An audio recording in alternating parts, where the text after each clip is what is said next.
نحمده ونصلي على رسوله الكريم أما بعد فقد قال الله تعالى في كلامه القديم والفرقان المجيد أعوذ بالله من الشيطان الرجيم بسم الله الرحمن الرحيم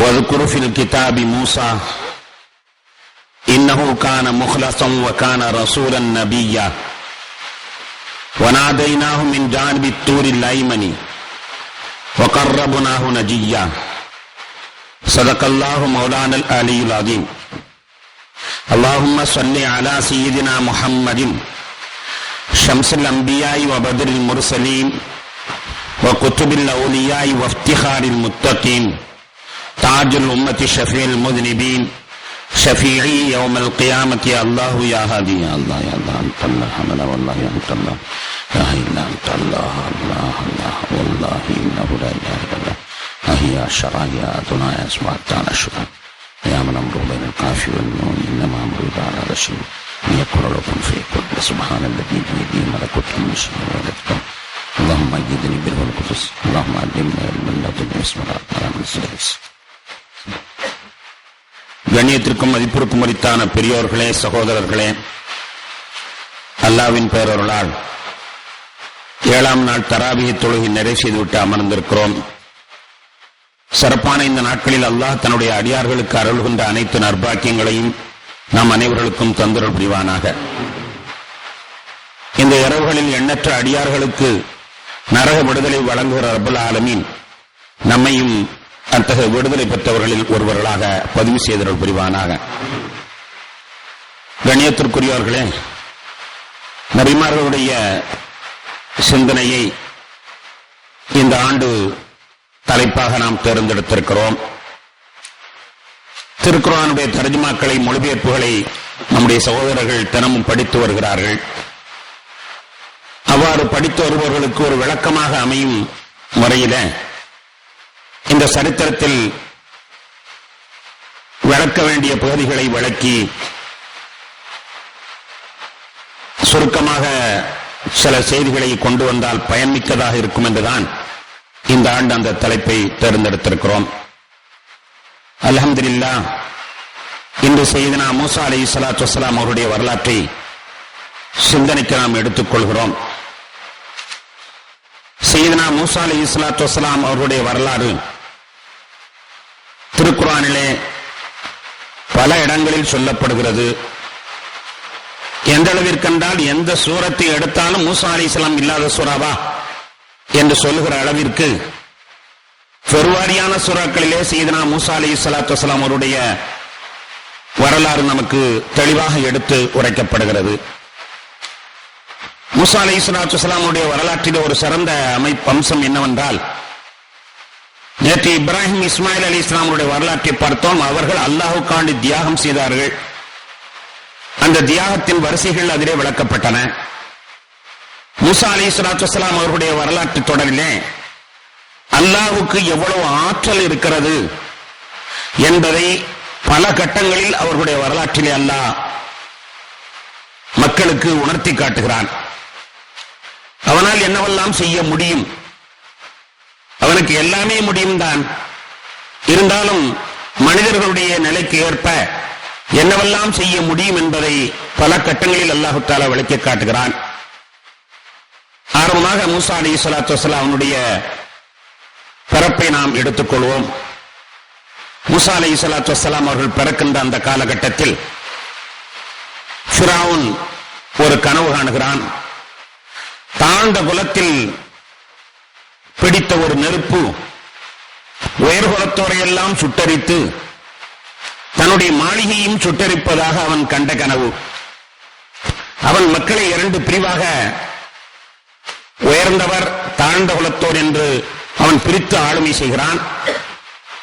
அதிலே பனூ இஸ்ராயீலர்கள் என்று சொல்லப்பட்ட நபிமார்கள் வந்த பாரம்பரியமான அந்த சிறப்பான அந்த சமுதாயம் ஏதோ ஒரு காரணத்தினால் பின்தள்ளப்பட்ட சமுதாயமாக இருக்கிறது. அவர்களில் பிடித்த ஒரு நெருப்பு உயர்ந்த குலத்தையும் தன்னையும் சுட்டரிப்பதாக அவன் கனவு கண்டவுடன் உடனே அவன் ஆணையிட்டான், அப்படி ஒரு குழந்தை பிறக்காமல் செய்திட வேண்டும். வாழ்ந்த குலத்தில் இனிமேல் குழந்தையை பிறக்க கூடாது. பிறந்த குழந்தை ஆணாக இருந்தால் அங்கேயே அறுத்தெறிந்திட வேண்டும் என்று உத்தரவை பிறப்பித்தான். அதற்கான அரசாங்க அலுவலர்களையும் அவன் நியமித்தான். எனவே ஒரு பெண் கருவுற்றிருந்தாள் என்றால் அந்த அரசாங்க அலுவலர் பார்த்துக் கொண்டே இருப்பார். பிறக்கும் நேரத்தில் அவரிடத்திலே வந்து குழந்தையை எடுத்து காட்ட வேண்டும். ஆண் குழந்தையாக இருந்தால் அங்கே அறுத்து போட்டு விட்டு வந்து விடுவார். இப்படி பல்லாயிரக்கணக்கான குழந்தைகள் கொல்லப்பட்ட காலகட்டத்தில் தான் சையதுனா மூசா அலைஹிஸ்ஸலாத்து வஸ்ஸலாம் அவர்கள் வந்து பிறக்கிறார்கள். எந்த இடத்தில் பிறக்கிறார்கள் என்றால், எல்லா குழந்தைகளையும் அறுப்பதற்கு எந்த அதிகாரி ஒரு நாட்டுக்கெல்லாம் பெரிய அதிகாரியோ, எல்லா குழந்தைகளையும் கொல்வதற்கு யார் பெரிய அதிகாரியோ அந்த அதிகாரியுடைய வீட்டிலே வந்து பிறக்கிறார்கள். மூசா அலைஹிஸ்ஸலாத்தினுடைய தாயார் அந்த குழந்தையை மடியில் கடத்தி கொண்டு அழுகிறார்கள். பொதுவாக குழந்தை பிறந்தால் தாய் சிரிப்பாள், குழந்தைதான் அழுகும். பிறந்தவுடனே குழந்தை அழுக வேண்டும். அழவில்லையானால் ஆஸ்பத்திரியில் எல்லாம் அழ வைப்பார்கள். அழுதால்தான் குழந்தையினுடைய பிளட் சர்க்குலேஷன் மாறும். அதாவது தொப்புள் கொடி வழியாக ஓடிக்கொண்டிருந்த அந்த ரத்த சம்பந்தம் ஹிருதயத்தில் சுழற்சி முறையை மாற்ற வேண்டுமானால் அழுக வேண்டும். அதற்காக வேண்டி வைத்திய முறையிலே அழுக வைப்பார்கள். எனவே குழந்தை அழுகும். தாய் சிரிப்பாள், பாரம் குறைந்ததே, பாரம் இறங்கியதே, அல்லாஹ்வுடைய கிருபையினால் மறுபிறவி நாம் பிரசவம் மறுபிறவி எடுத்து விட்டோமே என்று அவள் சந்தோஷப்படுவாள். இதுதான் உலகத்தில் உள்ள குழந்தைகளுடைய வாடிக்கை. ஆனால் மூசா அலைஹிஸ்ஸலாத்து வஸ்ஸலாம் அவர்கள் பிறந்த பொழுது மூசா அலைஹிஸ்ஸலாம் அவர்கள் சிரிக்கிறார்கள். நபித்துவத்தினுடைய ரேகைகள் அவருடைய முகத்திலே தெரிகிற காரணத்தினால் குழந்தை மிக சிறப்பாகவும் செழிப்பாகவும் சிரிப்பாகவும் இருக்கிறது. ஆனால் தாயார் அழுகிறார்கள். ஏன் அழுகிறார்கள்? வீட்டிலிருந்து வெளியில் இருக்கிற தன்னுடைய கணவனுக்கு பிறந்த குழந்தை ஆண் என்று தெரிந்தால் மா பாவி கொன்று விடுவானே, அடுத்த பிள்ளைகளை வீதி இறக்காமல்லாமல் கொன்றவன் நம் பிள்ளையை உடனடியாக வெட்டி எறிந்து விடுவானே, என்ன செய்வேன்? அரசாங்கம் மக்கள் தவறு செய்தால் அரசாங்கத்திடத்தில் சொல்ல வேண்டும். அரசாங்கமே தவறு செய்தால் நான் எங்கே செல்வேன் என்று சாதாரண ஒரு அபலை பெண், சாதாரண பெண்ணுதான். அவள் ஒரு நபியும் அல்ல, ஒரு வழி இல்லாமல் அல்ல, சராசரி நம்முடைய வீட்டில் உள்ள பெண்களை போன்று சாமானிய பெண்ணுதான். ஆனால் குழந்தை பிறந்திருக்கிறது, குழந்தையை பாதுகாக்க வேண்டும், யாரிடத்தில் முறையீடு செய்வது என்று உடனே அந்த பெண் மனதுக்குள்ளே அல்லாஹ்வை அழைக்கின்றார். அபலைகள் அழைக்கின்ற பொழுது உடனடியாக பதில் கொடுப்பதற்கு தயாராக உள்ள ரப்பல் ஆலமீன் என்னவென்று கேட்கிறார், யா அல்லாஹ் என் பிள்ளையை காப்பாற்று, யா அல்லாஹ் என் பிள்ளையை காப்பாற்று. என்னுடைய மாப்பிளைக்கு தெரிந்தாலே கொண்டு விடுவான், நான் என்ன செய்வேன்? இந்த பிள்ளையை நான் எப்படி பறி கொடுப்பேன்? அழகான பிள்ளையாக இருக்கிறதே, முழு முழு என்று இருக்கிறதே, குழு குழு என்று இருக்கிறதே, சிரிப்பாக இருக்கிறதே, சந்தோஷமாக இருக்கிறதே, எப்படி நான் இந்த குழந்தையை பறி கொடுப்பேன் என்று அழுகிறார்கள். யா அல்லாஹ் நீ காப்பாற்று, நீ வல்லவன், சக்தி மிக்கவன், உன்னால் முடியும் என்ற நம்பிக்கை இருக்கிறது, காப்பாற்று என்பதாக அவர்கள் அல்லாஹ்விடத்தில் துஆ செய்கிறார்கள். துஆ செய்தவுடன் அல்லாஹ் தஆலா அவர்களுக்கு உடனடியாக பதில் அளிக்கிறான். நபிமார்களுக்கு வஹி அறிவிப்பான் என்பது பழக்கம். ஆனால் இந்த அம்மாவிற்கு வஹி அல்ல, ஆனால் வேறு ஏதோ ஒரு தொடர்பின் மூலமாக அந்த அம்மாவிடத்திலே பேசுகிறான். என்னை நீ அழைத்து விட்டாய், நிர்பந்தமான நேரத்தில் என்னை அழைத்தார்கள் என்றால் நிச்சயமாக நான் அவர்களுக்கு பதில் கொடுப்பேன். ஆனால் முழுமையாக என்னை அழைக்க வேண்டும். அம்மை யுஜீபுல் முதுத்தர்ர இதா தாஹு வயக்ஷிஃபஸ்ஸுன் ஐலாஹும் அல்லாஹ்.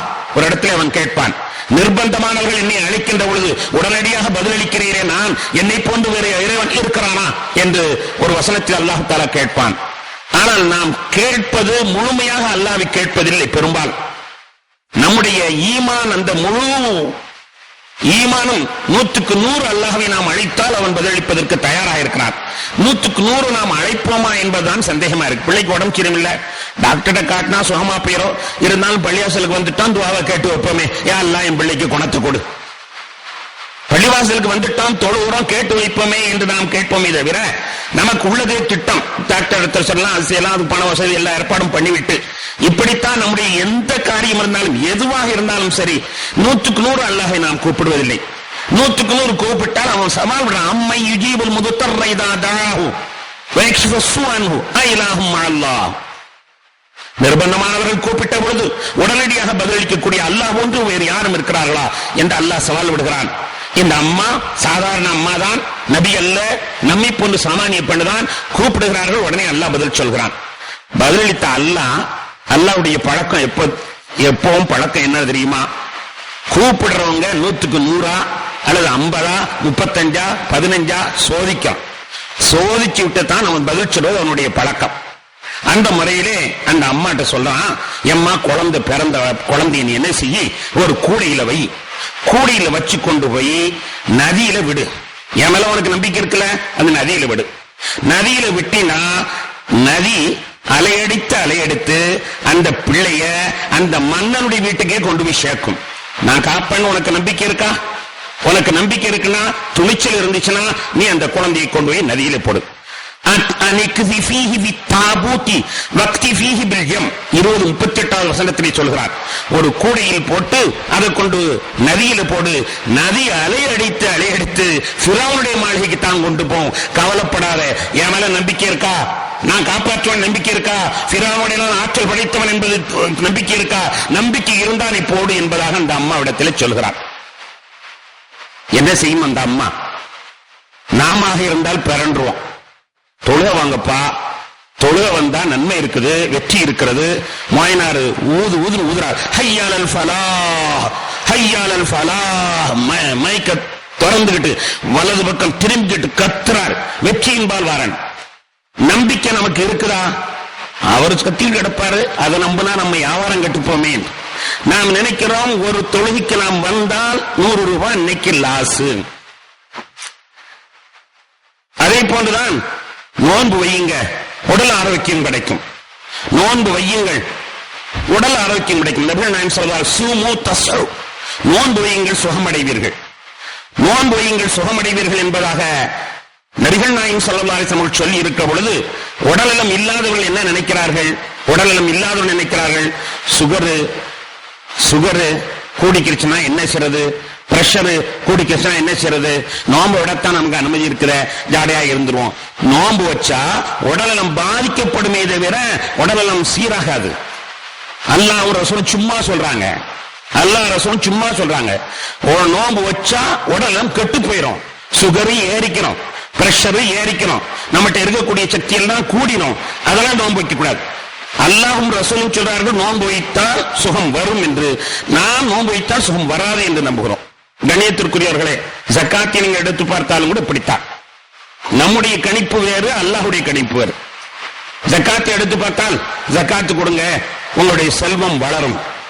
யம்ஹகுல்லாஹு ரிபா வ யுர்பி ஸதகாத், வட்டி அல்லாஹ் அழிக்கின்றான், தர்மத்தை வளர்ச்சியுட செய்கின்றான் என்று குர்ஆன் சொல்கிறது. நாம நினைக்கிறோம், 1000 ரூபாய் இல்ல 25 ரூபாய் தர்மம் கொடுத்தா 975 ரூபாய் தானே தவிர 1100 அல்ல. அல்லாஹ் கணக்க தப்பா சொல்றான். 1000 ரூபாயில 25 ரூபாய் தர்மம் கொடுத்துட்டா 975 ரூபாய் தான். 1100 ரூபாய் எப்படி ஆக முடியும்? அது எப்படி வளரும்? குறையத்தனை செய்யும். அதனால வருஷத்துல ஒரு தடவை கொடுத்தா கூட போதும் என்பதாக நாம் ஒரு முடிவுக்கு வந்துடுறோம்.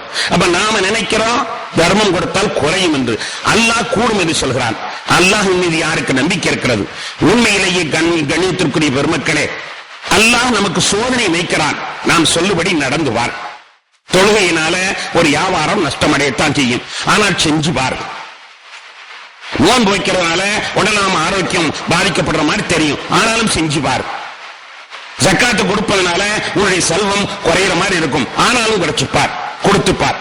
அதே போன்ற ஹஜ்ஜுக்கு செல்கிற பொழுது யா அல்லாஹ், நான் ஹஜ்ஜுக்கு போறேன், ஹஜ்ஜுக்கு போயிட்டு வந்தா என்னுடைய வசதி வாய்ப்பெல்லாம் பெருக வேண்டும், என்னுடைய வசதி வாய்ப்பெல்லாம் பெருக வேண்டும், நீ போய் வா, நீ ஏழையாக ஆகிவிட மாட்டாய் என்று அல்லாஹ் சொல்லுகிற பொழுது 2.5 லட்சம் ரூபாய் போச்சுன்னா என்னுடைய சொத்திலிருந்து 2.5 லட்சம் ரூபாய் குறைஞ்சு போச்சதோடைய கூட போறது இல்லையா என்பதாக நாம் தப்பு கணக்கு போடுகிறோம். கண்ணியத்திற்குரிய பெருமக்களே, அல்லாஹ் தஆலா எதையுமே நம்முடைய மன ஓட்டத்தை, நம்மிடத்தில் எத்தனை சதவீதம் இருக்கிறது என்பதை பார்க்காமல் அவன் ஏவுவதில்லை. அந்த முறையில் அந்த தாயிடத்துல சொல்றான், என் மீது உனக்கு நம்பிக்கை இருக்குண்டா, உண்மையிலே நம்பிக்கை இருக்குண்டா, பிள்ளையை கொண்டு போய் நதியில போடு. அந்த நதி அலையடித்து அந்த கரையில தான் கொண்டு போய் சேர்க்கும். நம்பிக்கை இருந்தா போடும். அந்த அம்மா கொஞ்சம் கூட பின்வாங்கவில்லை. 100க்கு 100 அல்லாஹை அவர்கள் நம்பினார்கள். அதன் காரணத்தினால் அந்த குழந்தையை அவர்கள் அல்லாஹ் சொன்ன மாதிரியே கொண்டு நதியில போட்டான். நதியில ஓட்டி இங்கிருந்து வேடிக்கை பார்க்கிறார்கள். அலையடித்து சரியாக அந்த புறத்திற்கு, அந்த மன்னனுடைய அந்த புறத்திற்குத்தான் செல்கிறது. என் ரப்பு சக்தி வாய்ந்தவன் காப்பான் என்ற நம்பிக்கையிலே அவர்கள் கொண்டு போய் குழந்தையை போட்டார்கள். குழந்தையை போட்டார்களே, குழந்தை செத்து போய் விட்டதா? அந்த மன்னன் 10,000கணக்கான குழந்தைகளை கொன்றானே, இதை நினைத்துக் கொண்டுதான் அவளை நினைத்து உரலை இடிப்பது என்று ஒரு கதை சொல்வார்கள். அவளை நினைச்சுக்கிட்டு உரல் இடிச்ச கதையில இந்த ஒரு குழந்தையை கொல்வதற்காக வேண்டி அவன் 10,000க்கும் மேற்பட்ட குழந்தையை கொண்டிருக்கிறான். அப்படிப்பட்ட குழந்தையை அவன் கொல்ல முடிஞ்சதா? அந்த குழந்தை இல்லாமல் ஆக்கினானா? அல்லாஹ் மேல நம்பிக்கை வச்சதனால் அந்த பெண் வீணா போனாளா? வரலாறு சொல்கிறது, இல்லை, அல்லாஹ் மீது நம்பிக்கை வைத்த அந்த பெண் வீணா போகவில்லை.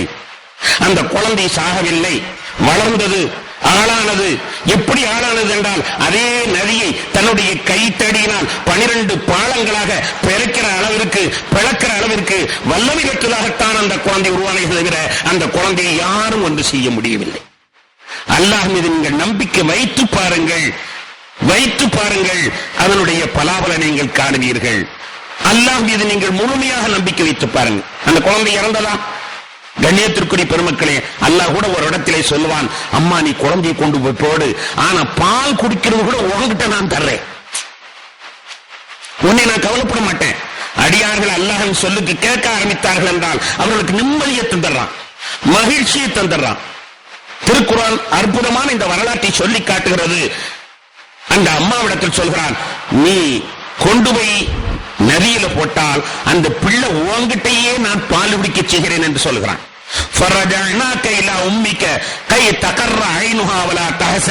20-40 வசனத்திலே சொல்லித் தரப்படுகிறது. அன்பான பெருமக்களே, இது என்ன சொல்கிறது தெரியுமா?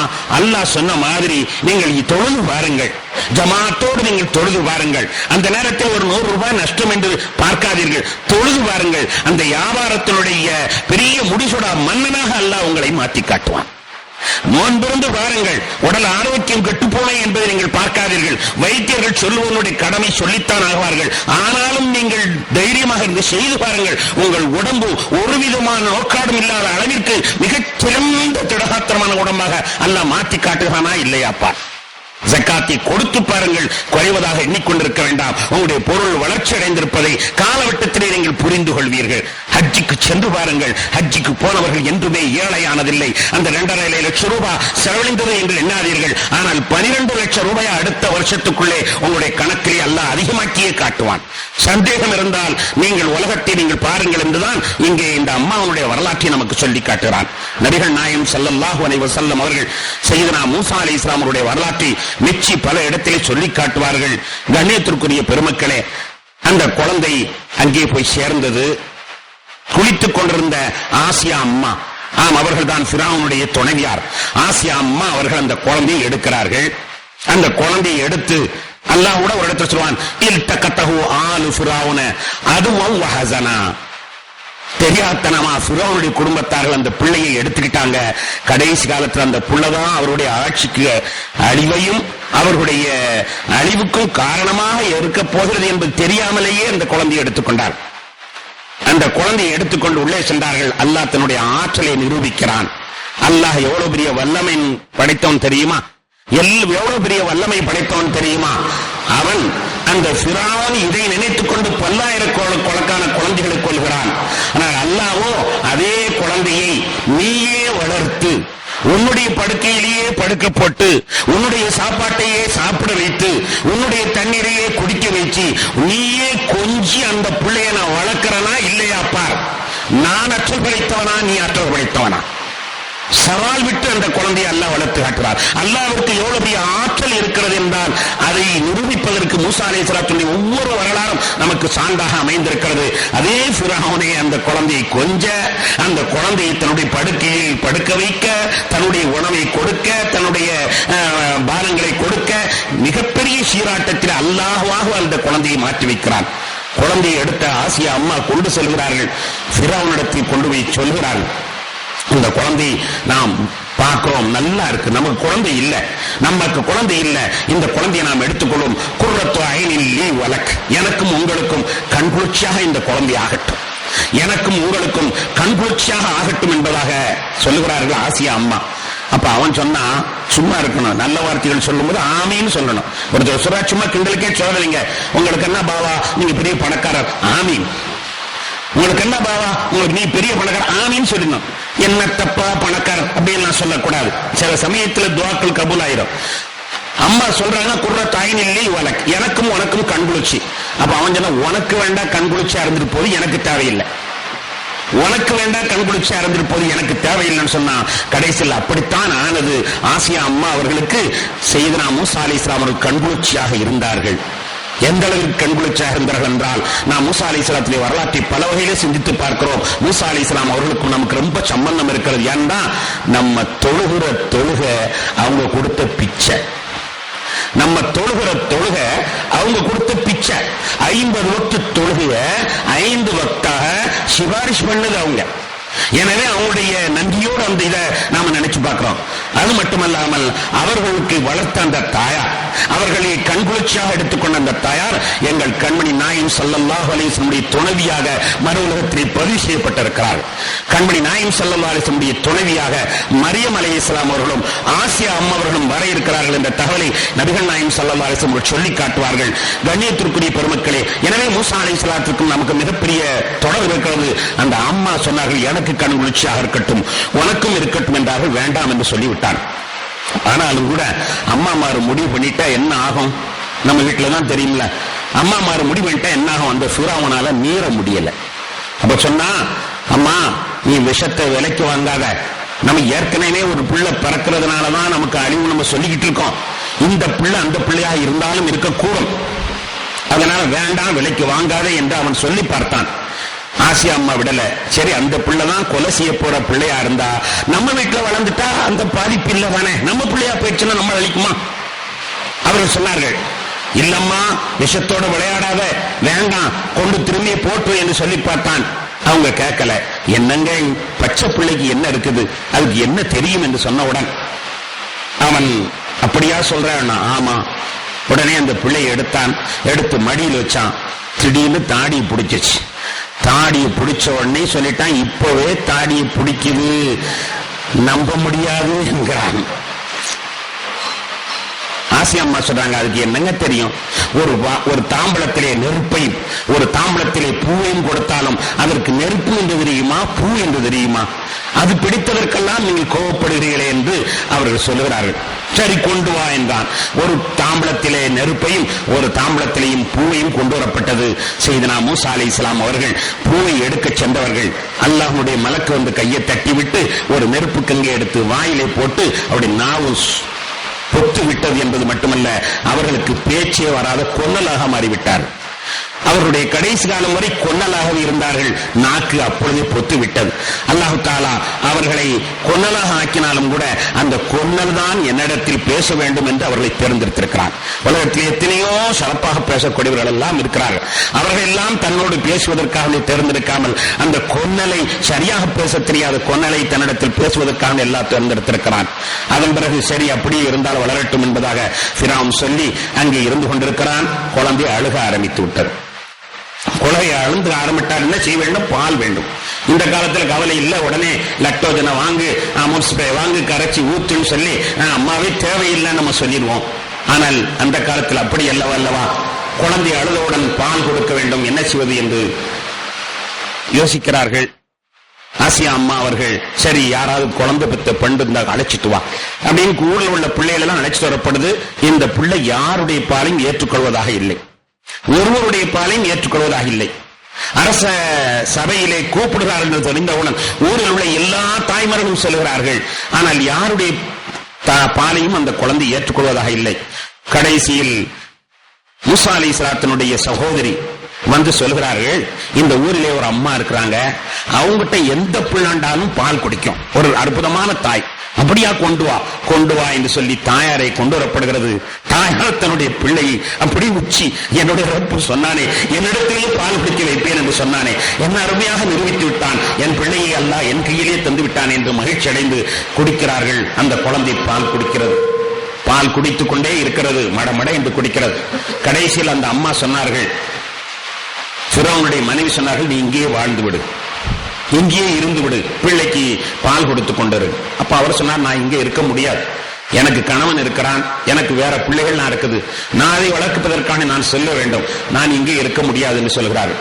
சரி, அப்படி வேணா நீ பிள்ளையை எடுத்துட்டு போய் வளர்த்து கொண்டு வா என்று மூசா அலைஹிஸ்ஸலாத்தை அம்மாவிடமே விடுகிறார்கள். அந்த அம்மா தாம் பிள்ளைக்கு பால் கொடுப்பதற்கு பணம் வாங்கி கொண்டு, தான் பிள்ளைக்கு பால் கொடுப்பதற்கு அரசாங்கத்திலிருந்து மிகப்பெரிய உதவி வாங்கிக் கொண்டு 2 ஆண்டுகள் பால் கொடுத்தார்கள் என்பதை வரலாற்றிலே பார்க்கிறோம். அன்பான பெருமக்களே, இந்த வரலாற்றிலே நாம் சிந்திக்க வேண்டிய செய்தி என்ன தெரியுமா? அல்லாஹ் மீது நம்பிக்கை வைத்தவர்கள், எப்படி முழுமையாக நம்பிக்கை வைத்தவர்கள், வெறுமனே நான் எனக்கு அல்லாஹ் மேல நம்பிக்கை இருக்குதுன்னு சொல்லிக்கிட்டு பேரளவில் அல்ல, முழுமையாக நம்பிக்கை வைத்தவர்கள் என்றுமே வீணாக போனதில்லை. அருமையாக இந்த வரலாறு நமக்கு சொல்லி காட்டுகிறது. அதன் பிறகு செய்தனா மூசா அலைஹிஸ்ஸலாத்து வஸ்ஸலாம் அவர்கள் தன்னுடைய தாயுடத்திலிருந்து பால்குடி மறந்ததுக்கு பிறகு அரசனிடத்திலே மகனாக விடப்படுகிறார்கள். அரசனிடத்தில் அவர்கள் மகனாக வாழ்ந்து வருகிறார்கள். வாலிப வயது வரை அவர்கள் அங்கே வாழ்ந்து கொண்டிருக்கிறார்கள். ஒரு அரசனிடத்திலே வாழ்ந்தால், அதுவும் மமதை பிடித்த அரசனிடத்தில் வாழ்ந்தால், மமதை பிடித்த அரசனிடத்திலே தன்னுடைய பிள்ளை இல்லாமல் வளர்ப்பு மகனாக வாழ்ந்தால் எவ்வளவு கௌரவமும் எவ்வளவு அகங்காரமும் எவ்வளவு பெருமையும் இருக்கும் என்பது சொல்லி தெரிய வேண்டிய அவசியம் இல்லை. சையதுனா மூசா அலைஹிஸ்ஸலாம் அவர்கள் அகங்காரமும் பெருமையும் மிகப்பெரிய அடாவடித்தனமாக அவர்கள் வாழ்கிறார். அவர்கள் வளர்ந்து வாலிபனாக இருக்கிற நேரத்திலே ஒரு நாள் அவர்களுக்கு வீட்டுக்குள்ளேயே மாளிகைக்குள்ளே இருப்பது போர் அடிக்கிறது. சரி, அப்படி வெளியில போய் வருவோம் என்று வெளியிலே புறப்படுகிறார். உள்ளே இருப்பது அரசாங்கத்தில் இருப்பவர்களுக்கு தெரியும், அரசாங்கத்தில் இருப்பவர்களுக்கு தெரியும். எப்பொழுது பார்த்தாலும் அவர்களுக்கு பாதுகாப்பு இருக்குமானால், உதாரணமாக நம்முடைய பிரதமருடைய குடும்பத்தையோ அல்லது சோனியா காந்தி அவருடைய குடும்பத்தை நீங்கள் எண்ணி பார்த்தீர்களே, ஆனால் அவர்கள் வெளியில சாதாரணமாக ஃப்ரீயாக உலாட்ட முடியாது. ஏன்னா எப்பொழுது பார்த்தாலும் அவர்களுக்கு போலீஸ் பாதுகாப்பு இருந்து கொண்டே இருக்கும், ஃப்ரீயாக இருக்க முடியாது. அந்த மாதிரி இடத்துல அவர்களுக்கு என்ன ஆசைனா, நம்ம தனியா யாருக்கும் தெரியாம போய் பார்க்கணும் ஆசை ஏற்படும். அது மாதிரி இவர்கள் தனியாக யாருக்கும் தெரியாமல் போய் பார்க்கணும் ஃப்ரீயா ஒரு நாள் கிளம்பி மத்தியான நேரத்தில் வெளியில வந்துட்டாங்க. வெளியில வரும்பொழுது 2 பேர் சண்டை போட்டுக் கொண்டு இருக்கிறார்கள். அதிலே ஒருவன் தாழ்த்தப்பட்டவன், ஒருவன் உயர்குலத்தோன். அந்த உயர்குலத்தவன் தாழ்த்தப்பட்டவனை கொடுமைப்படுத்துகிறான். அது அந்த நாட்டினுடைய வாடிக்கை. தாழ்த்தப்பட்டவர்களை அவர்கள் அடிமையை போன்று நடத்துவார்கள், மாட்டை போன்று நடத்துவார்கள். அப்படி அங்க அவனை தாக்கி கொண்டிருக்கிறார்கள். மூசா அலைஹிஸ்ஸலாம் போனவர்களுக்கு அதை சகித்துக் கொள்ள முடியவில்லை. உடனே அந்த வலியவனை, உயர்குலத்தவனை ஒரு குத்தி விட்டார்கள்.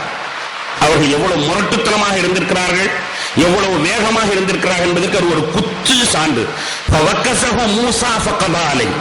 மூசா ஒரு குத்து விட்டார், அவன் சுருண்டு விழுந்து செத்து போயிட்டான். ஒரு குத்து விட்டார்கள் மூசா அலைஹிஸ்ஸலாம், உடனே சுருண்டு விழுந்து செத்து விட்டான். அந்த அளவிற்கு அவர்களிடத்தில் வீராவசையும் மிகப்பெரிய அகங்காரமும் இருந்தது. இறந்து விட்டார். இறந்த உடனே அவர்கள் திரும்பவும் தன்னுடைய வீட்டிற்கு வந்து விட்டார்கள். ஆனால் வெளியிலே ஒரு கொலை ஒன்று நடந்து விட்டது. யார் கொலை செய்தது என்று பிரச்சனை ஏற்பட்டு விட்டது.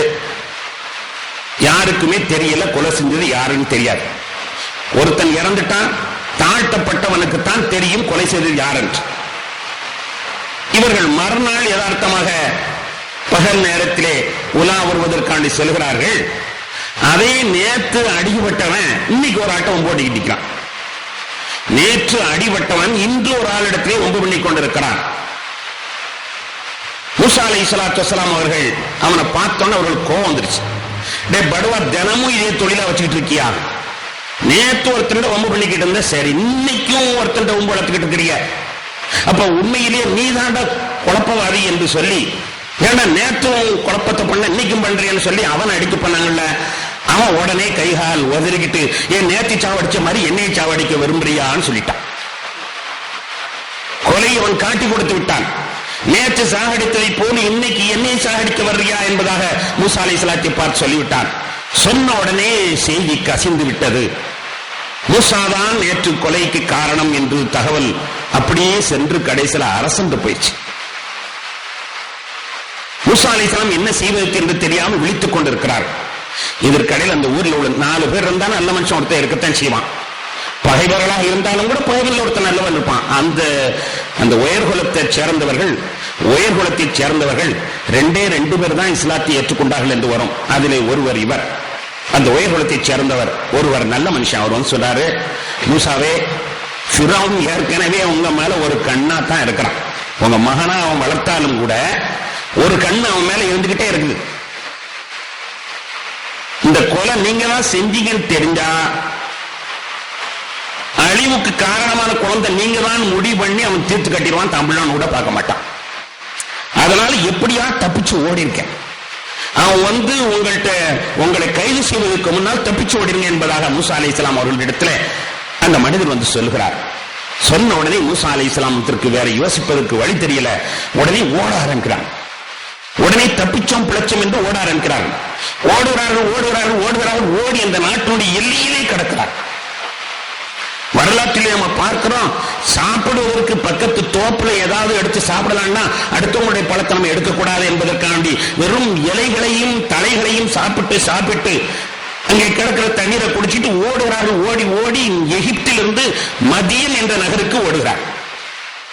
மதியன் என்ற நகருக்கு அவர்கள் ஓடி அங்கே மதியன் என்ற நகரத்திலே போய் அப்படி மயங்கி கீழே விழுகிறார்கள். பல நாட்கள் ஓடுகிறார்கள்.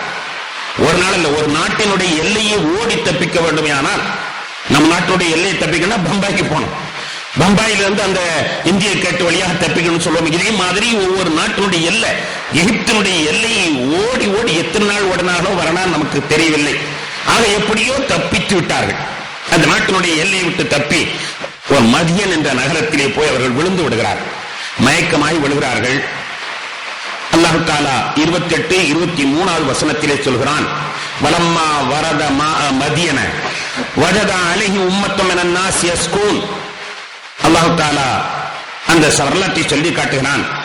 மூச்சித்து கீழே எழுந்தவர், மயக்கமடைந்தவர் எழுந்திருத்து பார்க்கிறார். 2 பெண்கள் பேசிக் கொண்டிருக்கின்ற சப்தம் கேட்கு. மயக்க முடித்து எழுந்திருச்சு பார்த்தா 2 பிள்ளைகள் பேசிக் கொண்டிருக்கிறார்கள். பருவயது உள்ள 2 பெண்கள் பேசிக் கொண்டிருக்கிறார்கள். சூரியன் மறைந்து போய்விட்டது. இந்த நேரத்தில் இந்த பிள்ளைகள் என்ன செய்கிறார்கள் என்று நினைத்து கண் விழித்த அவர்கள் அந்த பெண்ணிடத்திலே ஏனம்மா பேசிக் கொண்டிருக்கிறீர்கள்? அப்ப அந்த பெண்கள் சொல்கிறார்கள், நாங்கள் ஆடுக்கு தண்ணீர் காட்டுவதற்காக நிற்கிறோம்.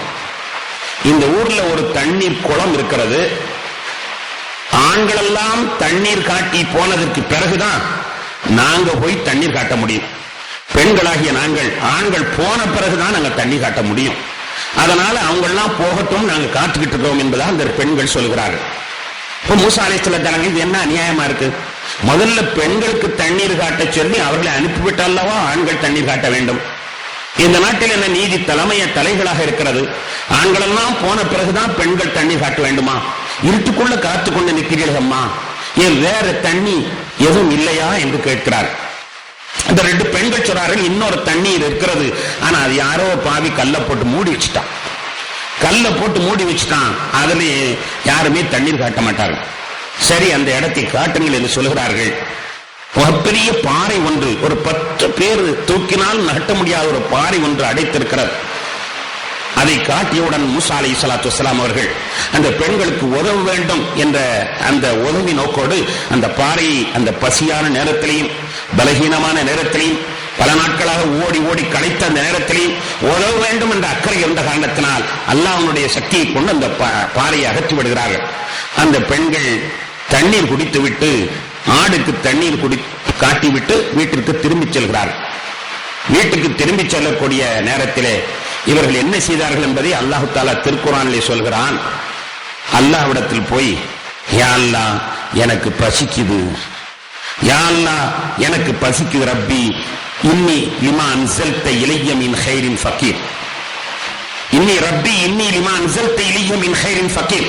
யா அல்லாஹ் எனக்கு பசிக்கிறது, நான் ரொம்பவும் தேவையானவனாக இருக்கிறேன், உன்னிடத்தில் தேவையானவனாக இருக்கிறேன் என்று அல்லாஹ்விடத்தில் அவர்கள் முறையிடுகிறார்கள். அந்த பெண்கள் வீட்டிற்கு சென்றார்கள். வீட்டில் போன தகப்பனார் கேட்டார். தகப்பனார் சையதுனா ஷுஐப் அலைஹிஸ்ஸலாம் அவர்கள் ஒரு நபி. தகப்பனார் கேட்டா, என்னம்மா நீங்க சீக்கிரமா வந்துட்டீங்க, ஆட்டுக்கு தண்ணீர் பாய்ச்ச சென்றால் ரொம்பவும் இருட்டிய பிறகுதானே வருவீர்கள், இன்று ஏன் சீக்கிரமா வந்துட்டீர்கள் என்று கேட்கிறார்கள். அப்போது செய்தியை சொல்கிறார்கள், ஒரு வாலிபர் இருந்தார், அவர் அந்த பாறையை அகற்றி எங்களுக்கு சீக்கிரமாக தண்ணீர் காட்டுவதற்கு வழி செய்து கொடுத்தார் என்று சொல்கிறார்கள். அப்படியா, இந்த ஊர்ல உதவி செய்கிற வாலிபர்களும் இருக்கிறானா என்று அவர்கள் ஆச்சரியமாக கேட்கிறார்கள். ஆம் பாப்பா, இப்படி ஒரு நல்ல மனிதர் இருக்கிறார் என்று அந்த 2 பெண்களும் புகழ்ந்து கூறுகிறார்கள். உடனே ஷுவைப் அலைஹிஸ்ஸலாம் சொன்னார்கள், அப்படின்னா அந்த ஆளை அழைச்சிட்டு வாங்க. அப்ப அந்த அம்மா சொல்லுனாங்க, பாப்பா அவரை பார்த்தா உதவி எதுவும் இல்லாத மாதிரி தெரியுது, ஊருக்கு புதிதாக தெரிகிறது, அவர் நமக்கு வேலைக்கு வச்சுக்கலாமே, ஆடு மேய்ப்பதற்கு அவரை வச்சுக்கலாம், தினமும் ஆடுகளை மேய்ப்பதற்கு அவரை நீங்க எடுத்துக்கொள்ளலாமே என்பதாக அந்த பிள்ளைகள் சொல்கிறார்கள். ஊருக்கு புதிதாக தெரிகிறது, அவரும் ஆறுதல் தேடி வந்த மாதிரி தெரியுது, நம்ம நாட்டில் அவரை பார்த்ததில்லை என்று சொல்கிறார்கள். அரசர் ஷுவைப் அலைஹிஸ்ஸலாத்து வஸ்ஸலாம் அவர்கள் சரி அவங்களை கூப்பிட்டு வாருங்கள் என்று சொல்லி அனுப்புகிறார்கள். அந்த பெண்கள் இருவரில் 2 பெண்களிலே ஒரு பெண் பெரிய பெண் வருகிறாள். வந்து மூசா அலைஹிஸ்ஸலாத்தை கூப்பிடுகின்றார். இந்த மாதிரி என்னுடைய தகப்பனார் உங்களை கூப்பிடுறாங்க, நீங்க எங்களுக்கு தண்ணீர் காட்டியதற்காக நன்றிக்காக உங்களை கூப்பிடுகிறார்கள். சரி என்று மூசா அலைஹிஸ்ஸலாம் அவர்கள் போகிறார். போகும்பொழுது அந்த பெண் முன்னால் செல்கிறார். மூசா அலைஹிஸ்ஸலாம் அவர்கள் பின்னால் சென்றவர்கள் பார்க்கிறார்கள், அந்த பெண் முன்னால போது, நம்ம பின்னால போனா ஆடைகள் விலகின்ற பொழுது, காற்றடித்து விலகின்ற பொழுது அது ஒரு பெண்ணை நாம் கண்காணித்ததாகிவிடும். எனவே அந்த பெண்ணை இங்கே வா என்று சொல்லி, நீ பின்னால வா, வழியை நீ சொல்லு, போய்கிட்டே இருக்கிறேன், ரைட்ல போனா ரைட்ல ஒரு கல்லை போடு, நான் ரைட்ல திரும்பிடுறேன், லெப்ட்ல போனா ஒரு கல்லை லெப்ட்ல போடு, நான் திரும்பிடுறேன், காட்டுல இருந்து வீட்டுக்கு போகணும், வழி காட்டணும். அந்த பெண்ணை பின்பக்கமாக வர சொல்லி அவர்கள் நடந்து செல்கிறார்கள். நடந்து சென்று வீட்டிற்கு போய் சேர்ந்தவுடன் ஷுவைப் அலைஹிஸ்ஸலாம் அவர்கள் விசாரிக்கிறார்கள், நீ யார்? நான் ஃபிரௌனுடைய மகன் என்று. ஆச்சரியமாக இருக்கு, ஃபிரௌனுடைய மகனா? ஆமா, நான் ஒரு கொலை பண்ணிட்டேன், என்னை கொன்றுவிடுவார்களோ என்று பயம். பயப்படாதே, இந்த நாட்டில் அவனுடைய ஆர்டர் செல்லாது. ஸ்ரீலங்காவுக்கு போயிட்டா இந்தியாவுடைய சட்டம் செல்லுமா? இந்தியாவுக்கு வந்துட்டா ஸ்ரீலங்காவுடைய சட்டம் செல்லுமா? அந்த முறையிலே அவனுடைய ஆட்சி இங்கு கிடையாது, அவனுடைய சட்டம் செல்லாது, நீ தப்பித்து விட்டாய், எனவே இந்த வீட்டிலேயே வாழலாம் என்று சொல்லிவிட்டு அவர்கள் 2 பெண்களிலே ஒரு பெண்கள் சொல்லுகிறார்கள். பெண்கள் ஒரு தடவை பார்த்துட்டா சரியா கணிச்சிருவாங்க. நம்ம நினைச்சுக்கிட்டு இருப்போம், கதவு இடுக்குள்ள பார்த்துட்டே வந்தவர் யாரு, அவர் என்ன நோக்கத்தில் வர்றாரு, என்னென்ன செஞ்சாரு என்ற எல்லாத்தையும் அவங்க கதவிடத்திலே கணிச்சிருவாங்க. அந்த முறையில் அந்த பெண்களிலே ஒரு பெண் சொல்கிறார், என்னுடைய வாப்பாவே, இவரை நீங்கள் வேலைக்கு அமைத்துக் கொள்ளலாம், ஏனென்றால் இன்னஹு லகவிய்யுன் அமீன், நல்ல சக்தி வாய்ந்தவராக இருக்கிறார், அதோட நாணயமானவராக இருக்கிறார். சக்தி வாய்ந்தவர் என்று எப்படி சொன்னார்கள்? 10 பேர் தூக்க முடியாத கல்ல ஒரு மனிதர் தூக்கினார் என்றால் சக்தி வாய்ந்தவராக இருக்கிறார். அதே போன்றே நாணயமானவராக இருக்கிறார், இவரை நீங்கள் வேலைக்கு வைத்துக் கொள்ளலாம் என்று சொன்ன பொழுது அப்படியே 1 நாள் 2 நாள் இங்கு இருந்தார்கள். அதன் பிறகு அவர்கள் ஷுவைப் அலைஹிஸ்ஸலாம் சொன்னார்கள், என்னுடைய மகள்களில் ஒன்றை நீங்கள் திருமணம் முடித்துக் கொள்ளுங்கள், திருமணம் முடித்துக் கொண்டு என் வீட்டிலே ஆடு மேயுங்கள். எவ்வளவு காலத்திற்கு ஆடு மேய்க்க வேண்டுமானால் நீங்கள் ஒரு 8 வருஷம் ஆடு மேய்க்கலாம், அல்லது 10 வருஷம் மாற்றலாம். 8 வருஷமோ அல்லது 10 வருஷமோ ஆடு மேய்ங்க, இங்கேயே உங்களுக்கு நான் சாப்பாடு தந்துடுறேன், நீங்க இந்த வீட்டுல கணவனாக ஒரு பெண்ணுக்கு கணவனாக இருந்து வாழலாம். 8 வருஷம் கழிஞ்சதுக்கு பிறகு நீங்க வேண்டுமானால் போகலாம். 10 வருஷமாக இருந்தாலும் சந்தோஷம் தான் என்பதாக அவர்கள் சொல்கிறார்கள். திருக்குர்ஆன் அல்லாஹ் தஆலா அதை சொல்லி காட்டுகின்றான், அலான் தஜூரனி சமானி ஹிஜ்ஜின் ஃபைன் அத்மம்த 10 ஃபமின் இன்திக். 10 வருஷமாக இருந்தால் நல்லது. தன்னுடைய பார்த்தார்கள் ஆதம் மூசா அலைஹிஸ்ஸலாம், சாப்பாட்டுக்கு வேறு வழி இல்லை, வேற ஆறுதலும் கிடையாது, இந்த நேரத்தில் இந்த சூழ்நிலையில நாம் இதுதான் நல்லது என்று அவர்கள் ஏற்றுக்கொண்டார்கள் என்று அல்லாஹ் குர்ஆனிலே சொல்கிறார். இந்த நேரத்தில் நாம் சிந்திக்கிறோம், அரசனுடைய மகனாக வாழ்ந்தவர்கள், கொஞ்சம் யோசித்து பாருங்கள், அரசனுடைய மகனாக ஆடம்பரமாக கம்பீரமாக வாழ்ந்த அவர்கள் ஆடு மேய்க்கிறார்கள். எவ்வளவு நிலைக்கு அவர்களை மாற்றப்படுகிறது. இருந்தாலும் அவர்கள் அந்த 10 வருஷம் ஆடு மேய்த்து, ஆடு மேய்ப்பவர்கள் என்றால் ஊரிலேயே என்னடா மாடு மேய்க்கப்படா அப்படின்னு சொல்லுவாங்க, உதவாதவன மாடு மேய்க்க சொல்லுவாங்க. இப்ப ஆடு மேய்த்தல் என்ற ஒரு தொழிலை அல்லாஹ் அங்கே கொடுக்கிறான். எதற்கு தெரியுமா? ஒரு மனிதன் பண்பட வேண்டுமேயானால், இது மாதிரி ஒரு பயிற்சி கொடுக்கிற பொழுதுதான் அவன் பண்படுவான் என்ற ஒரு அற்புதத்திலே மூசா அலைஹிஸ்ஸலாத்து வஸ்ஸலாம் அவர்களை, அரசனுடைய மகனாக வாழ்ந்தவர்களை ஆடு மேய்ப்பதற்காக அல்லாஹ் தஆலா கொண்டு போய் சேர்க்கிறான். நபிமாருடைய வரலாற்றிலே நாம் பார்க்கிறோம். கண்ணியத்திற்குரிய பெருமக்களே, நம்முடைய பெருமக்களிடத்திலே நீங்கள் பார்ப்பீர்கள், பைஅத் வாங்குவது, முரீது வாங்குவது என்றெல்லாம் பேச்சு நடமாடுவதை பார்ப்பீர்கள். பைஅத் வாங்குவது, முரீது வாங்குவது என்று சொன்னால் ஏதோ மார்க்கத்தில் ஆகாத ஒன்றை செய்து கொண்டிருக்கிறார்கள் என்று சிந்தனை பெரும்பாலான மக்களுக்கு உண்டு. பைஅத் என்றால் என்ன, முரீது என்றால் என்ன, ஏதோ ஒன்று தேவையில்லாத ஒன்று என்று பல பேர் எண்ணிக்கொண்டிருக்கிறார்கள். அது என்ன என்பதை நாம் புரிந்து கொள்ள வேண்டும். கண்ணியத்திற்குரிய பெருமக்களே, மூசா அலைஹிஸ்ஸலாத்து வஸ்ஸலாம் அவர்கள் முரட்டுத்தனமாக வாழ்ந்தவர்களை, அவர்களை அல்லாஹ் தஆலா அந்த நபியிடத்திலே பயிற்சி பெறுமாறு ஒரு சூழ்நிலையை உண்டாக்குறார். 10 வருஷம் அவர்கள் பயிற்சி பெற்ற பிறகு எப்படி மாறிவிட்டார்கள் என்றால் அல்லாஹ்வை கூப்பிட்டு உரையாடுகிற அளவிற்கு அவர்கள் மாறிவிட்டார். அதைத்தான் ஆரம்பத்தில் வசித்த வசனத்தில் சொல்றான், வதுக்குரு ஃபில் கிதாபி மூசா, மூசாவை நீங்கள் கொஞ்சம் நினைச்சு பாருங்கள். இன்னஹு கான முஹ்லஸா, அவர் இஹ்லாஸான நல்ல மனுஷனாக இருந்தார். வகான ரசூலன் நபியா, ரசூலாகும் நபியாகவும் இருந்தார். வநாதைனாஹு மின் ஜாரிபி தூரில் ஐமனி, தூரி சீனா மலையிலிருந்து நாம் அவரை கூப்பிட்டு பேசினோம்.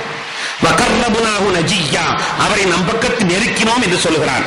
இந்த 10 வருஷத்திலே அவர்கள் பயிற்சி பெற்றதின் காரணமாக, ஒரு பெரியாரிடத்திலிருந்து சிச்சை பெற்றதின் காரணமாக, பெரியாரிடத்திலிருந்து தன்னுடைய குணங்களை ஒழுக்கமாக ஆக்கியதன் காரணமாக அல்லாஹ்விடத்தில் உரையாடுகின்ற வாய்ப்பை பெற்றார். இந்த 10 வருஷம் அவர்களை பயிற்சி கொண்டு அவர்களை அல்லாஹ்விடத்தில் உரையாடுகிற அளவிற்கு மாற்றிவிட்டது. அவருடைய இயற்கை குணம் முரட்டு குணம், குத்தினால் செத்து விடுவான் அந்த அளவிற்குள்ள முரட்டு குணமான ஒருவர் நல்ல சகவாசத்தினால் அல்லாஹ்வை உரையாடுகிற மனிதராக பெற்றுவிட்டார். இந்த வரலாற்றை அல்லாஹ் நமக்கு சொல்லி காட்டி, யார் ஆன்மீகத்தில் முன்னேற வேண்டும் என்று எல்லோருக்கும் தேவையில்லை. வியாபாரிகள் 2 வகையான வியாபாரிகளை நீங்கள் பார்க்கலாம். ஒரு வியாபாரி ஏதோ பொழப்பு நடந்தா போதும், இன்னைக்கு கடையை தந்தோமா சாப்பாடு காசு வந்துச்சா சரி பரவாயில்ல, இப்படி ஒரு வியாபாரி இருப்பான்.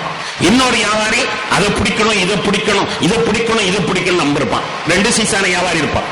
பெருவாரியான வியாபாரிகள் ஏதோ நமக்கு வாய்ப்பு துவளப்பு நடந்தா சரிதான், என் பிள்ளைகளை காப்பாத்தினா சரிதான், என் குடும்பம் ஓடினா சரிதான் இருப்பதான் பெரும்பாலும். ஆனா 1 2 இப்படி இருக்கும், நமக்கு வெறித்தனமா அந்த தொழிலை நாம பிடிக்கணும், இந்த தொழில் நாம பிடிக்கணும். அதே மாதிரி ஆன்மீகத்திலையும் ஏதோ தொழுகிறோம், ஏதோ இபாதத் செய்யறோம், ஏதோ அல்லாஹ் இருக்கிறான், இப்படி இருக்கக்கூடியவர்களும் ஒரு வணக்கசாலிகள். இன்னொரு சீசான வணக்கசாலி இருக்கிறார்கள், இல்ல நம்ம மகானாகணும், பெரிய மகானாகணும், பெரிய மகானாகணும் வேட்கை விட்டவர்களும் ஏதோ 1000ல் 1 2 இருப்பார். அப்படி யாராவது இருப்பார்களே ஆனால், ஆன்மீகத்தில் முன்னேற வேண்டும் என்று எண்ணுவார்களே ஆனால், அவர்கள் யாராவது ஒரு பெரிய மனுஷன் இருந்து பயிற்சி அடையணும். அப்படி பயிற்சி அடைஞ்சாத்தான் அப்படிப்பட்ட ஒரு நல்ல நிலையை அடைய முடியும். கண்ணியத்திற்குரிய பெருமக்களே, இதை நபிகள் நாயகம் ஸல்லல்லாஹு அலைஹி வஸல்லம் அற்புதமாக சொல்கிறார். என்ன சொல்றார் தெரியுமா?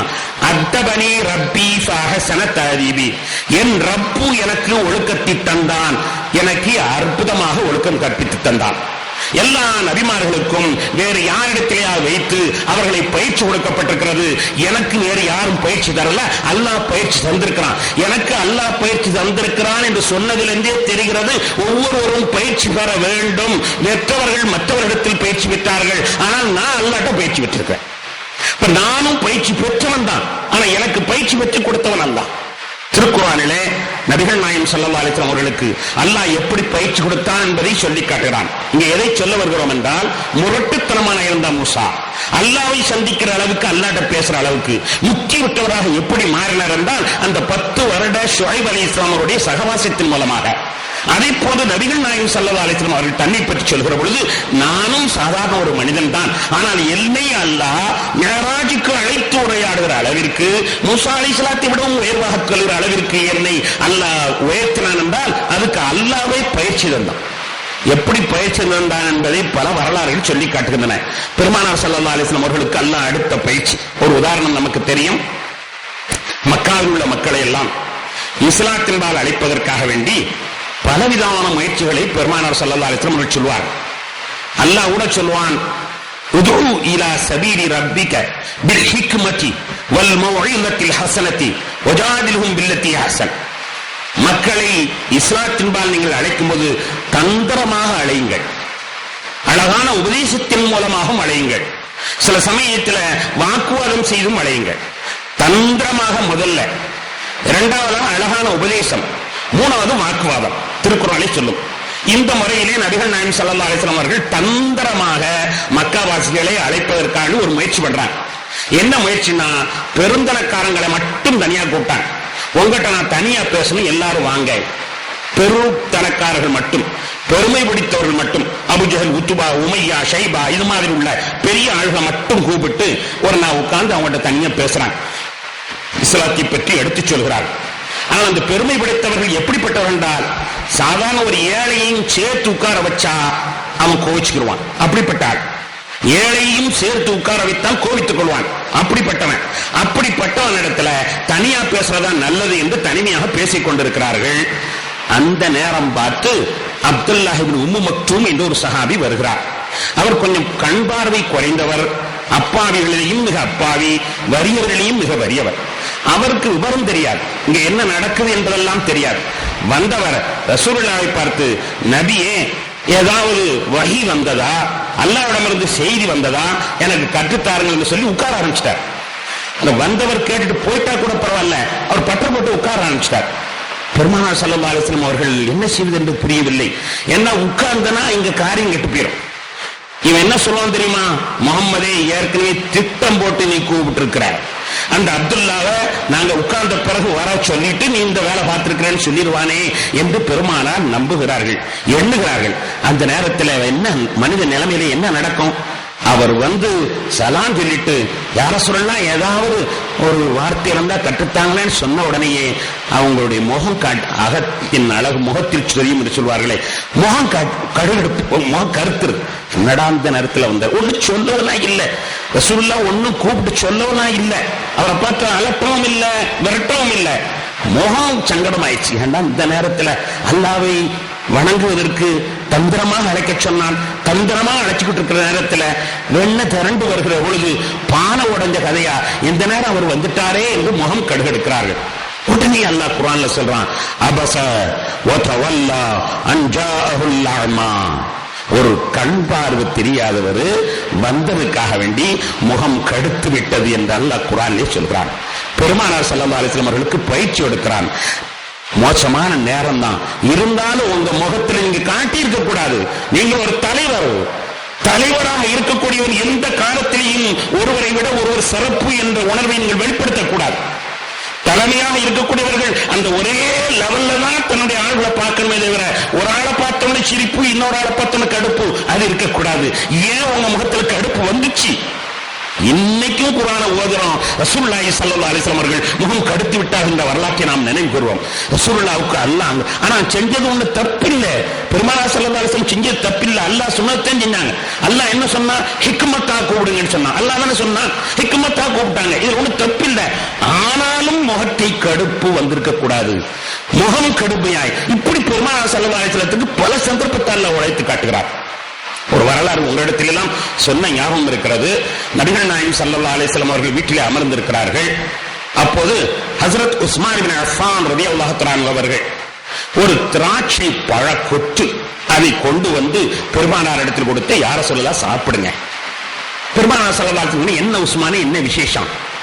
இல்லை யார சொல்ல, மார்க்கெட்டுக்கு போனேன், ஒரு அற்புதமான ஸ்வீட்லெஸ், ரொம்ப அற்புதமான பழம், திராட்சை பழம் வந்துச்சு மார்க்கெட்ல, இது புதுசா வந்திருக்குது, அதை பார்த்த உடனே என் கண்மணி சாப்பிட வேணுமேன்னு எனக்கு யோசனை வந்துச்சு. சஹாபாக்களுடைய ஒரு ஏற்க, தான் வீட்டுல நல்லது செஞ்சா ரசூலுல்லாஹ் கொடுக்கணும்னு நினைப்பா வரும் ஒழிய நம்ம மூக்கு பிடிக்க சாப்பிட்டுருவோம் அப்படின்னு நினைப்பு வராது அந்த சஹாபாக்களுக்கு. பழத்தை பார்த்த உடனே உங்களுக்கு கொடுக்க வேண்டும் என்ற எண்ணம் வந்து, அதனால நான் வாங்கிட்டு வந்துட்டேன். ஸல்லல்லாஹு அலைஹி வஸல்லம் ரொம்ப சந்தோஷப்பட்டாங்க. உஸ்மானுடைய அந்த தன்னலம் கருதாத நினை, பெருமானாருக்கு சாப்பிட வேண்டும் அந்த யோசனையில் அவர் கொடுத்தாரே என்று ரசூலுல்லாஹி ஸல்லல்லாஹு அலைஹி வஸல்லம் ரொம்ப நன்றி செலுத்திவிட்டு பிஸ்மில்லாஹிர் ரஹ்மானிர் ரஹீம் என்று ஒன்றை வாயில் எடுத்து வைக்க போனார். வாயில வச்ச உடனே வாசல்ல ஒரு ஆளு, பாவா ஏதாவது கொடுங்கோ, பல நாட்களாச்சு பசியா இருக்கிறேன்னு சொல்லு. பெருமானார் ஸல்லல்லாஹு அலைஹி வஸல்லம் பார்த்தாங்க, பசியா ஒரு ஆள் வாதாடும் பொழுது நாம் எப்படி சாப்பிடுவது? பசியாக ஒருவர் வெளியில பிச்சை வைக்கும் போது எப்படி சாப்பிடுவது? உஸ்மானி இந்த பழத்தை கொண்டு போய் கொடுத்துருங்க. உஸ்மான் எல்லாத்தினாலும் தலையில் அடிச்சுக்கிறாங்க. அட பாவி, இந்த நேரமா வரணும், எவ்வளவு ஆசையோட ரசூலுல்லாஹி ஸல்லல்லாஹு அலைஹி வஸல்லத்துக்கு நான் வாங்கி வந்தேன். சாதாரணமா கிடைக்கிற பழமா இது? கிடைக்காத பழம், அபூர்வமா கிடைச்சிருக்கு. என் கண்மணி சாப்பிட வேண்டும் நினைச்சேன், இந்த நேரத்துல வந்து கரடி புகுந்த மாதிரி வந்துட்டானேன்னு நினைச்சேன். சரி, வேற வழி இல்ல, உத்தரவு பிறந்திருச்சு, எடுத்து கொடுத்தா அவனோட மாற்றம் செய்ய முடியாத பழத்தை எடுத்துக்கொண்டு போய் அந்த முசாஃபர்ட்ட போட்டான். போட்டு அவங்களுக்கு என்ன செய்யுதுன்னே தெரியல. அப்ப அந்த முசாஃபர்ட்ட கேட்டாங்க, டே இந்த பழத்தை வச்சுட்டு என்ன செய்ய போற? இதுக்குள்ள விலையை தந்துடுனா பழத்தை தந்துடுறியா? இதுக்குள்ள விலையை தந்துடுனா பழத்தை தந்துடுறியா? சரி என்றார். அவர் என்ன செய்வார்? சரி என்று உயர்தரமான விலை, அந்த விலையை கொடுத்து பழத்தை வாங்கி திரும்பவும் பெருமானார் ஸல்லல்லாஹு அலைஹி வஸல்லம் இடத்திலே கொண்டு வந்து அதை கொடுக்கிறார். நபிகள் நாயகம் ஸல்லல்லாஹு அலைஹி வஸல்லம் கேட்டாங்க, உஸ்மானே என்ன முசாஃபருக்கு போடலையா? போட்டானே, எப்படி பழம் வந்துச்சு? அந்த ஆட்டையை விலைக்கு வாங்கிட்டேன். சரி, நல்ல காரியம் தான் பண்ணீங்க என்று பெருமானார் ஸல்லல்லாஹு அலைஹி வஸல்லம் உஸ்மானுடைய அந்த ஆசையை மெச்சுகிறார். ரசூலுல்லாஹ் சாப்பிடுறதுக்காண்டி எவ்வளவு தியாகம் பண்றார் என்று சந்தோஷமா மீண்டும் எடுத்து சாப்பிட போனார்கள். சாட்சாத் அதே மனுஷன் தான் குரல் கொடுக்கிறான், எனக்கு வயிறு பசிக்குது ஏதாவது தாங்க. அதே மனுஷன் தான் குரல் கொடுக்கிறான், எனக்கு வயிறு பசிக்கிறது ஏதாவது தாருங்கள். உடனே நபிகள் நாயகம் ஸல்லல்லாஹு அலைஹி வஸல்லம் அவர்கள் எடுத்து போடுங்கள் என்று சொல்கிறார். எடுத்து போடுங்கள் என்று சொன்னார். நாம இருந்தா நடக்கிற நிலையே வேற. வித்துட்டீங்கடா, காசு கிடைச்சிருச்சுல, மறுபடியும் என்ன பசி? 100 ரூபாய் கையில கிடைச்சிருக்கு 1 கிலோ பழத்துக்கு, இந்த 100 ரூபாய் பத்தாவது என்னென்ன பசி அப்படின்னு நம்ம படான்னு போட்டுருவோம். ஆனா பெருமானார் ஸல்லல்லாஹு அலைஹி வஸல்லம் தூக்கி போடுங்க, சாப்பாட்டை கொடுத்துருங்க, பழத்தை அவரிடத்தில் கொடுத்துடுங்க. உஸ்மான் அல்லாவுக்கு ரொம்ப சங்கடம், போய் திருப்பி கொண்டு கொடுத்துட்டு பழையபடி மீண்டும் 100 ரூபாயை கொடுத்து அவனுக்கு 200 ரூபாய்ச்சு அந்த பழத்தை வாங்கி வந்து பெருமானார் ஸல்லல்லாஹு அலைஹி வஸல்லம் இடத்துல வைக்கிறார். உஸ்மான் அல்லாவுடைய அந்த சேவையை மெச்சிய நபிகள் நாயகம் ஸல்லல்லாஹு அலைஹி வஸல்லம் திரும்பி எடுத்து சாப்பிட போறாங்க. வயிறு பசிக்கிறது ஏதாவது தாருங்கள் என்று அதே மனுஷனை, வேறொரு மனுஷன் வந்தா கூட பரவாயில்ல, அதே மனுஷனே குரல் கொடுக்கிறான். மனுஷன் எண்ணி பாருங்க என்ன நடக்கும். இப்ப நபிகள் நாயகம் ஸல்லல்லாஹு அலைஹி வஸல்லம் வாய் திறந்து ஒரு வார்த்தை சொன்னாங்க. பையாவும் நன்ட அம்சாயினும், நண்பரே நீ என்ன வியாபாரியா அல்லது பிச்சைக்காரனா? ஒரு வார்த்தை தான் கேட்டான். இது என்ன தப்பா?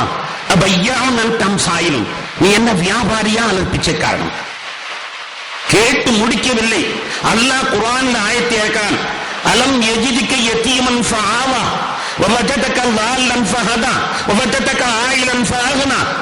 நபி, எந்த தைரியத்தை அவனை பார்த்து இப்படி ஒரு கேள்வியை கேட்டீங்க? நீங்க யதீமா இருந்தது உங்களுக்கு நினைவில்லையா? அனாதையாக இருந்தது உங்களுக்கு நினைவில்லையா? உங்களை நான் ஆறுதல் அளித்தமே கதீஜாவுடைய செல்வத்தை வைத்து. நீங்கள் வழி எது என்று தெரியாத நிலையில் இருந்த உங்களுக்கு ஹிதாயத் என்ற ஒரு பெரிய குர்ஆனை கொடுத்தமே நினைவில்லையா? நீங்கள் ஏழையாக இருந்தீர்கள், உங்களுக்கு நாம் செல்வத்தை தரவில்லையா? அப்படி இருக்க நீங்க ஒரு ஏழையை பார்த்து இப்படி பேசலாமா என்று அல்லாஹ் கேட்கிறான். திருக்குர்ஆனை ஓதுகிறோம் நாம் அந்த வசனத்தை, வல்துஹா வல்லைலி இதா சஜா மா வத்தஹக ரப்புக வமா கலா என்ற அந்த தொடரிலே ஓதுகிறோம். அலம் யஜிதுக யதீமன் ஃபஆவா வவஜதக ضالًا ஃபஹதா வவஜதக ஆயிலன் ஃபஅக்னா. போனால் போகட்டும். ஃபஅம்மல் யதீம ஃபலா தக்ஹர், இனிமேல் அனாதையை நீங்கள் அதட்டக்கூடாது. வஅம்ம ஸாயில ஃபலா தன்ஹர், இனிமே எந்த பிச்சைக்காரனையும் இந்த வார்த்தை கூட சொல்லக்கூடாது. கண்ணியத்திற்குரியவர்களே, கண்மணி நாயகம் ஸல்லல்லாஹு அலைஹி வஸல்லம் குணத்தினுடைய குன்றாக இருந்தும் அவர்களிடத்திலும் இந்த வார்த்தை வெளியாவதை கூட அல்லாஹ் சம்மதிக்கவில்லை. உடனே அவர்களுக்கு ஒரு பயிற்சியை கொடுக்கிறார். பெருமானாரை எவ்வளவு உயர்வாக அல்லாஹ் பயன்படுத்தி இருக்கிறார் என்பதை நாம் எண்ணி பார்க்க வேண்டும். பல வரலாறுகள். இன்னொரு வரலாறு நமக்கு தெரிந்த செய்தி, ஒரு யூதர்கள் பெருமானாரிடத்தில் திட்டமிட்டு வருகிறார்கள். 3 கேள்வியை கேட்கிறார்.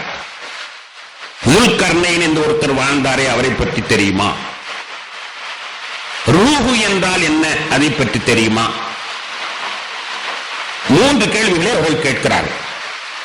நபிகள் நாயகம் ஸல்லல்லாஹு அலைஹி வஸல்லம் இடத்துல அந்த நேரத்தில் அதற்கான பதில் இருக்கவில்லை. என்ன செய்யணும்? நம்மள்னா கேட்டா என்ன சொல்லுவோம்? இன்ஷா அல்லாஹ் நாளைக்கு நாம கேட்டது சொல்றேன்னு சொல்லுவோம். ஆனால் பெருமானார் ஸல்லல்லாஹு அலைஹி வஸல்லம், எனக்கு இதற்கு பதில் தெரியாது, எனக்கு இது பதில் தெரியாது. ஜிப்ரீல் அலைஹிஸ்ஸலாம் வருவாங்க, நான் அவங்க கிட்ட கேட்டு அவங்க அல்லாஹ்ட்ட கேட்டு சொல்லுவாங்க, நான் பதில் சொல்றேன்னு சொன்னாங்க. இதுக்கு பிறகு இன்ஷா அல்லாஹ், வேற என்ன? தனக்கு தெரியாது என்பதை ஒத்துக்கொண்டார்கள். அல்லாஹ்ட்ட கேட்டு பதில் சொல்றேன்னு சொன்னாங்க. இதுக்கு பிறகு இன்ஷா அல்லாஹ். இன்ஷா அல்லாஹ் என்ன? அல்லாஹ் நான் அது இன்ஷா அல்லாஹ்ங்கிற வாசகத்தை சொல்லவில்லையே தவிர எனக்கு தெரியும் என்று சொல்லல. நாளைக்கு வாங்க, ஜிப்ரீல் வருவார், அவரிடத்தில் கேட்டு அல்லாஹ்விடத்தில் கேட்டு இதற்கு பதில் சொல்கிறேன். அந்த யூதர்கள் சென்று விட்டார்கள். ஜிப்ரீல் அலைஹிஸ்ஸலாம் அன்னைக்கு வரல, பதில் சொல்ல முடியல. மறுநாள் வந்தாங்க, அவங்க கரெக்டா வந்தாங்க. என்ன முகமதே, எங்க கேள்விக்கு என்ன பதில் இருந்தாங்க. அப்ப சொன்னாங்க, இந்த மாதிரி ஜிப்ரீல் அலைஹிஸ்ஸலாம் வரல, நாளைக்கு வருவாங்க, நான் பதில் சொல்றேன். நாளைக்கு வருவாங்க, கேட்டு சொல்றேன்னு ஸல்லல்லாஹு அலைஹி வஸல்லம் அவர்கள் சொல்லி அனுப்பினார்கள். மறுநாளும் வரல. ஆனால் அந்த கேள்வி கேட்டவர்கள் வந்தார். வந்து ஒரு மாதிரியை பார்த்தாங்க. நபியா இருந்தா பதில் தெரியும், இவர் சும்மா ஏமாத்துறாரு, காது கேட்கவே பேசுறான். நபியா இருந்தா ஒரு நாள் 2 நாள், இன்னும் நாளைக்கு வான்னு சொன்னா அப்ப சொல்லிக்கிட்டு போயிட்டாங்க. 3வது நாளும் வந்தார்கள், ஜிப்ரீல் அலைஹிஸ்ஸலாம் வரல. எப்படி இருக்கும்? வந்தவங்க கொஞ்சம் தடித்தனமாகவே பேசுகிறார்கள்.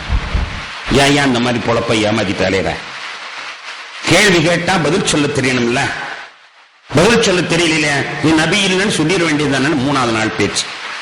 4வது நாள் பேச்சு எப்படி இருக்கும்? 5வது நாள் பேச்சு எப்படி இருக்கும்? 6வது நாள் பேச்சு எப்படி இருக்கும்? 1 வாரம் கழிஞ்சா நிலைமை எப்படி இருக்கும்? 2 வாரம் கழிஞ்சா நிலைமை எப்படி இருக்கும்? கொஞ்சம் யோசிச்சு பாருங்க. தடித்தனமான வார்த்தைகளால் அவர்கள் சாடுகிறார்கள். பெருமானாருக்கு என்ன செய்வதே புரியல, ரொம்ப சங்கடமா போச்சு, ரொம்ப சங்கடம். ஏன் ஜிப்ரீல் இப்படி வரல? ஜிப்ரீல் எப்போ ஒரு நாளைக்கு 9 தடவை வருவார். அல்லாஹ் சொல்லி 10 தடவை, அல்லாஹ் சொல்லாம 10 தடவை வர்றாரு. ஒரு நாள் கூட வரலையே. ரொம்ப சங்கடப்பட்டவர்களாக, ரொம்ப அந்த வரலாற்று ஆசிரியர்கள் அது ரொம்ப ஒரு மாதிரி அழுகிறாங்க. ஏன் நம்ம இருக்கிறோம் உயிரோடன்னு நினைக்கிற அளவுக்கு ரசூலுல்லாஹி ஸல்லல்லாஹு அலைஹி வஸல்லம் மிக சங்கடப்பட்டு போனாங்க. ஏன் உயிரோடு இருக்கிறோம்? இப்படி கேவலத்தை சந்திக்க வேண்டுமா? 15ஆம் நாள் ஜிப்ரீல் அலைஹிஸ்ஸலாம் வருகிறார்கள். வலா தகூலன்ன லிஷைஇன் இன்னி ஃபாயிலுன் ذلك غدا இல்லா அன் யஷா அல்லாஹ். இன்ஷா அல்லாஹ் சொல்லாம எந்த காரியத்தையும் சொல்ல வேண்டாம். சூரத்துல் கஹ்ஃப்ல இந்த வரலாறு வருது. குர்ஆன்ல வந்ததுதான் இப்ப சொல்றோம். அல்லாஹ் பெருமானாருக்கு பயிற்சி கொடுக்கிறார். இன்ஷா அல்லாஹ் சொல்லாம எதையும் சொல்ல வேண்டாம். ரசூலுல்லாஹ் இன்ஷா அல்லாஹ்ங்கற வார்த்தையை சொல்லலை தவிர நான் சொல்றேன்னு சொல்லல. ஜிப்ரீல் வருவார், கேட்டு சொல்கிறேன். ஜிப்ரீல் அல்லாஹ்விடத்தில் கேட்டு சொல்வார். அல்லாஹ்விடத்தில் கேட்டு சொல்கிறேன் சொன்னது தப்பா? அல்லாஹ்விடத்தில் கேட்டு சொல்கிறேன் என்று சொன்னது தப்பா? ஆனா அதையும் இன்ஷா அல்லாஹ் ஏன் சொல்லல? லா தகூலன்ன லிஷைஇன் இன்னி ஃபாயிலுன் ذلك غدا இல்லா அன் யஷா அல்லாஹ். இன்ஷா அல்லாஹ் சொல்லாமல் நீங்கள் சொல்ல வேண்டாம் என்று அல்லாஹ் சொல்லி கண்மணி நாயகம் ஸல்லல்லாஹு அலைஹி வஸல்லத்திற்கு பயிற்சி கொடுத்தான். இப்படி எல்லாம் பயிற்சி கொடுத்திருக்கிறார் என்று குர்ஆன் சொல்கிறது. அதை நபிகள் நாயகம் ஸல்லல்லாஹு அலைஹி சொன்னார்கள், பயிற்சி அவசியம், பயிற்சி அவசியம். அந்த பயிற்சியை எனக்கு ரப்பு செஞ்சு தந்தான் என்று சொன்னார்களே, அதைத்தான் இங்கே மூசா அலைஹிஸ்ஸலாம் அவர்களுக்கு ஷுஐப் அலைஹிஸ்ஸலாம் அவர்கள் செய்கிறார்கள். 10 ஆண்டுகளாக பயிற்சி கொடுக்க போய் அவர்கள் மனிதனாக மாறினார்கள். இதனால் தான் நமக்கு கூட நான்மிகத்தில் உச்சகட்டத்தை நீங்கள் அடைய வேண்டுமையானால் யாரிடத்துல பயிற்சி எடுத்துக் கொள்ளுங்கள். ஏன்னா மனுஷனுக்கு சில துர்க்குணங்கள் இருக்கு. பெருமைன்னு ஒண்ணு இருக்கு, அது வந்துச்சுன்னா எல்லாத்தையும் குட்டிச்சோராய்க்கும். பெருமைன்னு ஒண்ணு இருக்குது, அது வந்து எல்லாம். அப்ப அந்த பெருமை இல்லாம ஆக்கணும்னா அதுக்கு ஒரு பயிற்சி தேவை. அந்த மாதிரி ஒரு பயிற்சி வேணும். இதை திருக்குர்ஆனிலே ஒரு வரலாற்றை மட்டும் சொல்லி நான் நினைவுக்கு வருகிறேன். நபிகள் நாயகம் ஸல்லல்லாஹு அலைஹி வஸல்லம் இடத்திலே பெண்கள் வந்து கேட்கிறார்கள், யா ரசூலல்லாஹ் எங்களுக்கு பைஅத் செஞ்சு தாருங்கள். 60:12 வசனத்துல பெண்கள் வந்து எங்களுக்கு பைஅத் செஞ்சு தாருங்க என்று கேட்கிறார்கள். இஸ்லாத்துக்கு வந்துட்டா இஸ்லாத்துக்கு கடமை பூரா செஞ்சுதானே ஆகணும், அதுக்கு ஒரு பையத்துள்ள தேவையில்லை. ஆனா பெண்கள் வந்து கேட்கிறாங்க, யா அய்யுஹன் நபியு இதா ஜாஅக்கல் முஃமினாத்து யுபாயினக. பெண்கள் வந்து உங்கள்கிட்ட பையத்து கேட்டா அவங்களுக்கு பையத் செஞ்சு கொடுங்க. என்ன பையத்து? நான் இணை வைக்க மாட்டோம், திருட மாட்டோம், விபச்சாரம்